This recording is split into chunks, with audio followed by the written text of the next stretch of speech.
All right, so today's notes are on inverse functions and relations. Our content objective is to find the inverse of a relation or function, and our language objective is to use the correct terminology to describe inverse functions and relations. The first thing I want to do is define an inverse relation. So an inverse relation is the domain and range of an original relation.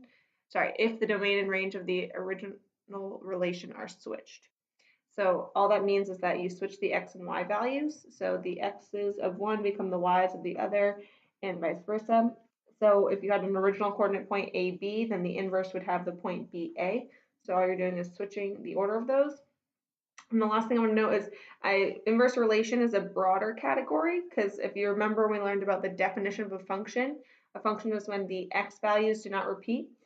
So you have an inverse relation generally all the time, but if it could be an inverse function if when you take the inverse, none of your x values repeat. So if the inverse is a function, then it is an inverse function by definition. So it can, in the same way that a relation is a broader category than a function, an inverse relation is a broader category than an inverse function. That's not super important for the time being. We'll talk more about that later. So an inverse function is denoted by f-1 of x. This is going to be really important notation. So one thing I want to point out is that an inverse has the -1 between the f and the x. It is not after the f of x, because this would denote an exponent. So it needs to be in between to tell us that it's an inverse. If it's after, that would tell us that there's an exponent. So an in between denotes an inverse, after denotes an exponent. It's really important that you remember that detail.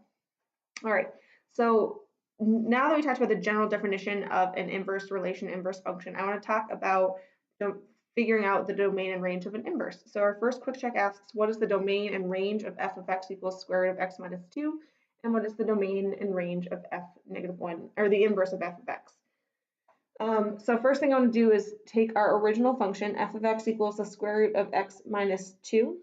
So the original function, our domain, we can't have a value less than 0 in our denominator, so we need to say, in our radical, since it's a square root, we know we can't plug in a negative number, so I need to say x minus 2 is greater than 0, add 2 to both sides, and I can say x needs to be greater than 2. So my domain for my original is x is greater than 2. I'm going to draw a line here because we're going to do something with that in a second. For the range,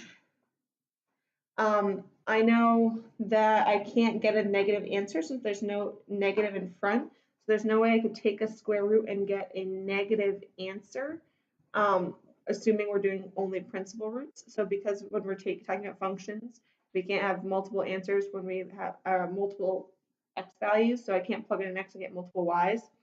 I can say that my range will be y is greater than or equal to 0, because I can't ever get a negative number when I take a square root, since we're only working with principles.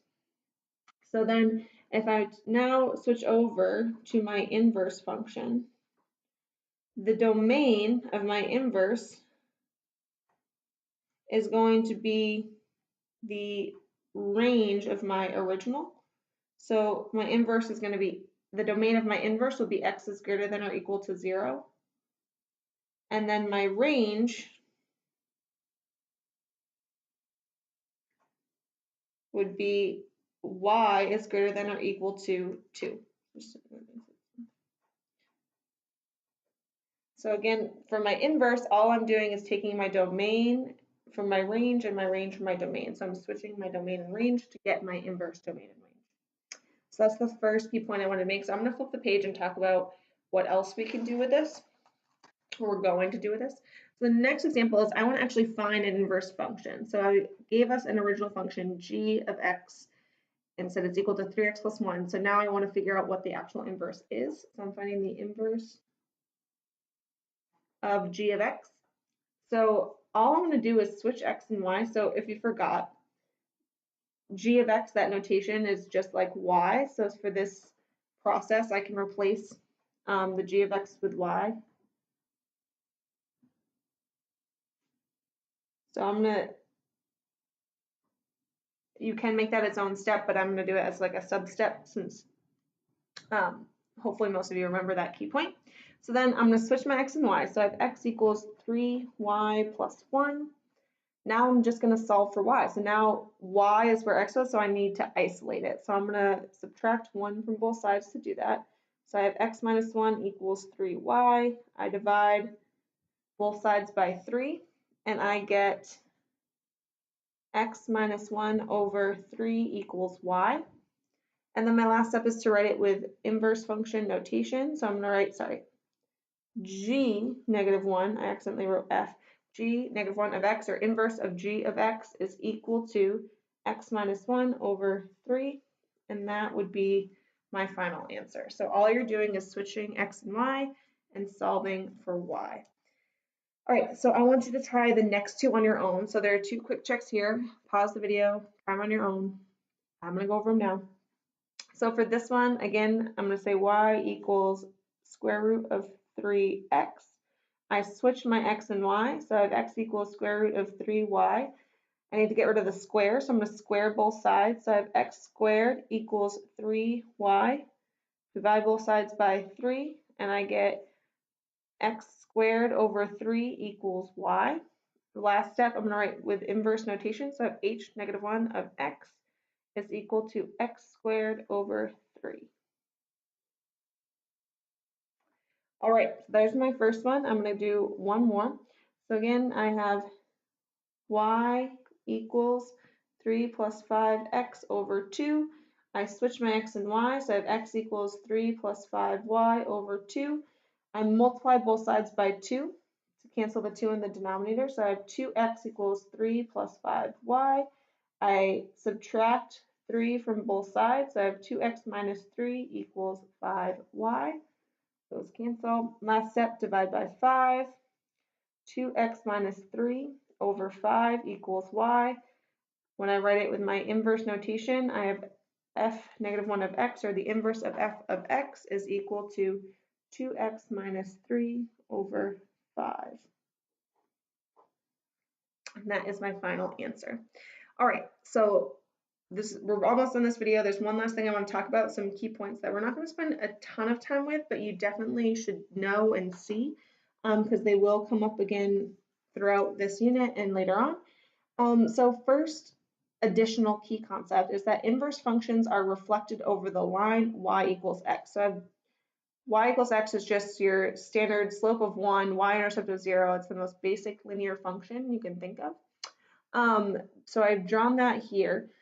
Inverse functions are reflected over that line. So because the x's and y's are switched, it's like if you took this and switched it, then that would give you your inverse. So if I had an original function with these coordinates, so 0, negative 1, 1, 0, 2, 1, then the inverse would have to have negative 1, 0. So I know the domain and range are switched, if you recall. So I'm just switching all my x's and y's. So all 3 of these points would have to be on my inverse. So if I take these and plot them, I have negative 1, 0, I have 0, 1, and I have 1, 2.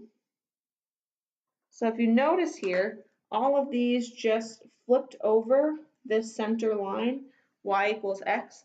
And this, even though I used 3 simple coordinates, this would still hold true with a much more complicated looking function. So even if we had something a lot wavier and crazy, it would still be true that if you reflected it over the line y equals x, that would be the inverse function. So that's another key concept that will come up again later, so make sure you get that down. And then the last bit just ties into what we did last lesson. So if I have a function and its inverse, then I could do a composite function, so plug one into the other. So if I plug the inverse of f into f, then it should simplify to just a plain x every time. And same goes for if I plugged x into f and plugged f into the inverse of x, inverse of f of x, then I would end up with just plain x when I simplified. So if when you do a composite like this, it does not simplify to just x, then they're not inverses. So this definition must always be true. So if you plug one into the other, the only way that they are actually inverses is if they completely simplify to x. So that's another key point that we will use to check our answers. So you should definitely keep that in mind and jot that down. So I'm not going to spend time going through a ton of examples with these because we'll get to them more in class. This is more the earlier stuff is going to be more of the focus of our skill-based stuff for today. But these are definitely concepts that you should jot down and understand because they will continue to come up. So that's all for today. Make sure you write down any questions, comments, or concerns so we can go over them together in class.